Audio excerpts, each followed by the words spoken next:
Hi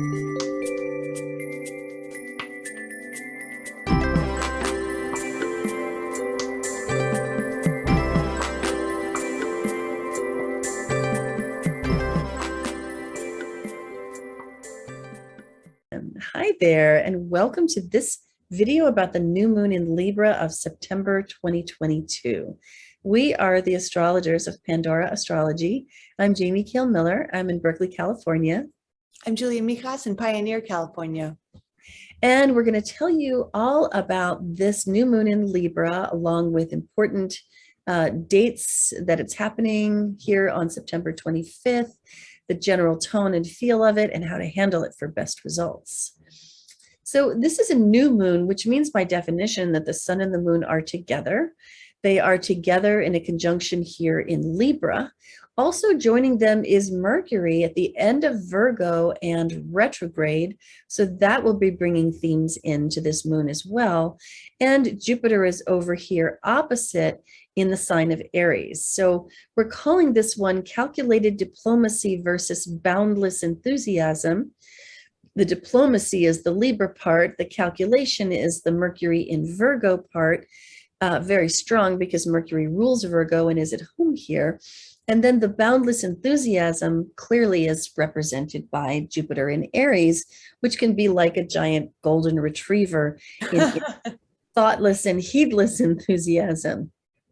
So, new moons are like, they're a time for planting seeds. I really love that metaphor for the new moon. It's a great time for new beginnings, for starting fresh. Libra, of course, likes relationships. And so this could be a really good moon for planting seeds of relationship, partnership, collaboration, working together with others.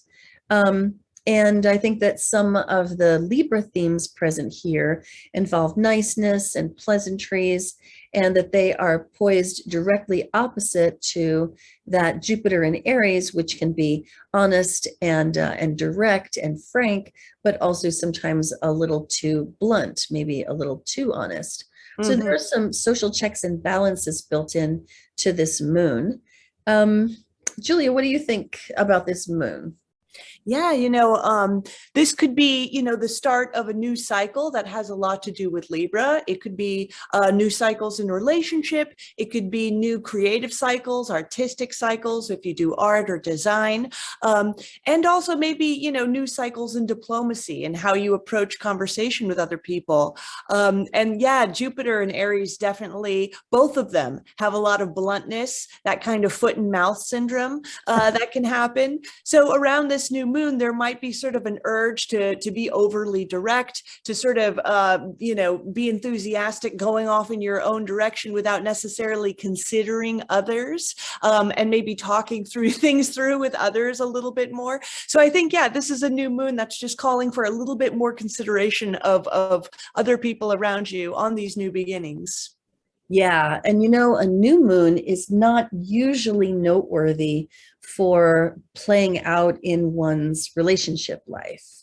It's not like a full moon where the likelihood is that you might identify with one pole of the polarity and project the other pole out onto the world and experience it coming back at you in the form of other people. New moons don't usually behave that way, but this one, with its strong opposition to Jupiter, might well. So there might be, you might find yourself in a dynamic where you're, pulling for niceness and listening and dialogue, whereas the other person just, wants what they want come hell or high water, or the other way around, where there's something that you really, really want and you're pushing for it, and the other person is, resisting or pulling for what they want or demanding that you just put a little bit more sugar on top. Mm-hmm. Yep. And Mercury will still be retrograde in this new moon. So miscommunications can also kind of come up, and try to approach them with a little bit of diplomacy and a little bit of consideration for the other. Yeah, absolutely. It's wonderful to see Mercury retrograde, at least in his own sign where he loves to be. The pragmatism and practicality of Virgo might bring in, a little bit more of a calculated feel. behind that diplomacy, like I will analyze exactly what I'm going to say, and then I will deliver it in this very precise manner. And that is how I will conduct my diplomacy under this moon. It could come off like that, but it could also contribute, I think, pretty well to successfully navigating this Mercury retrograde coming as it does just a couple of days after Lesser Epiphany Day, when probably, just a few days before this moon, you may have gotten some insights about whatever puzzles you're really trying hard to solve during Mercury retrograde. And this could maybe bring you into a partnership or a collaboration that helps you to solve those puzzles. So that could be great. Well, there you have it.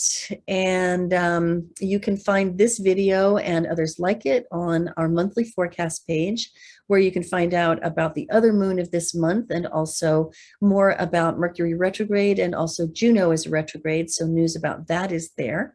And if anything about this video makes you curious to find out more about your own chart, you can check out the horoscopes tab on our website, pandoraastrology.com, where you can find out how these moons play out in your own horoscope structure. And until next time, we'll see you around the cosmos. Bye.